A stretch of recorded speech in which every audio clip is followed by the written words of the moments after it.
Olá pessoal, bem-vindo ao quadro. Na aula de hoje iremos fazer exercícios sobre a equação de Clapeyron. Tudo bem?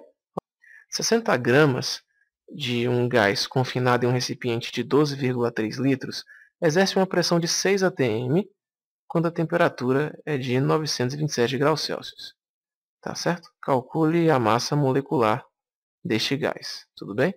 Temos ali o volume, a pressão e a temperatura. Então temos já três variáveis para poder usar a equação de Clapeyron que a gente conhece. Vamos escrever PV igual a nRT, continuando substituindo os valores, nossa pressão de 6 atmosferas, vezes o volume de 12,3 litros, é igual ao número de mols R, que é a nossa constante 82, 10 a menos 3 atmosferas litro por mol Kelvin, e a temperatura aqui está 927, mas a gente vai escrever já ela em Kelvin, 1200 Kelvin, que seria 927 mais 273.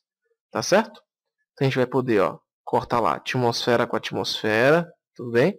Litro corta com litro, Kelvin corta com Kelvin, vai sobrar o nosso mol, que vai ser calculado por essa variável N, tá bom? Então vamos escrever aqui o nosso N.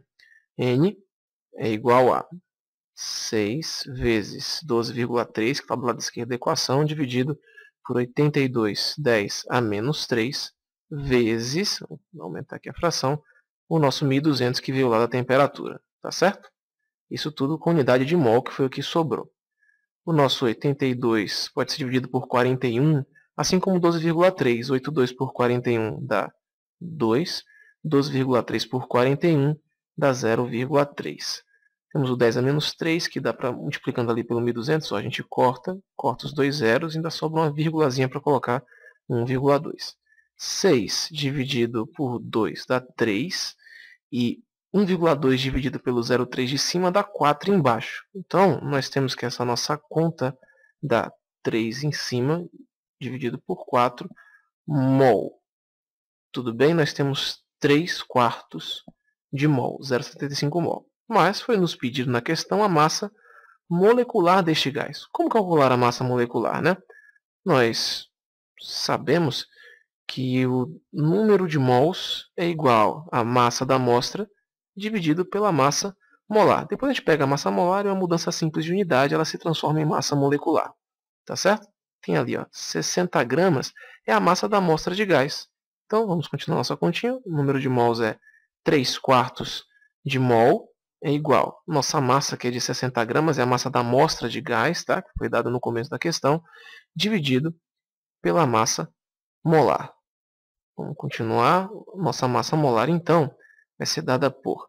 Vamos passar a massa molar para o lado esquerdo. Vai ficar 60 vezes 4 dividido por 3. E a nossa unidade, grama por mol. 3 que estava dividindo, estava multiplicando lá, vai dividindo. O nosso 4 passou para a direita, o 3 passou dividindo. A gente tem esse resultado. 60 vezes 4 terços vai nos dar 80 gramas por mol. Mas aí você perguntaria, professor, isso não seria a massa molar? Como é que calcula a massa molecular? É uma simples mudança de unidade, pessoal. A massa molecular ela é medida em unidade de massa atômica. Então a gente vai trocar esse gramas por mol e vai escrever que a nossa massa é de 80 US. Tá bom? Espero que vocês tenham gostado e até a próxima.